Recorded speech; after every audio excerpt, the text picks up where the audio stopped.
When David was in early production on Bass Reeves, he and his showrunner Chad Feehan called me and asked me if I would play this character they were working on called Major Esau Pierce. And it was about a year in advance of production, and they sent me some early drafts of the script, and Esau leads this charge down over this ridge. He's leading this company of First Mounted Cherokee Rifles into the battlefield, and he dismounts and he scalps this Union soldier. And it was just such a terrifying, striking scene. It haunted me for about a week, and I thought, I'm gonna bring something personal to this role, and so I decided to blacksmith him a knife, and this is how the process went. Just shaping out the blade, the tang, and then I cut this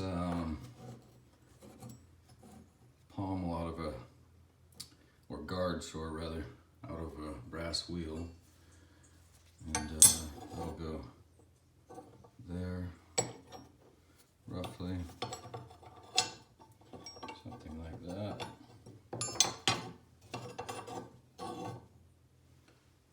Somewhere, something like that. Possibly this spacer in between.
There it is.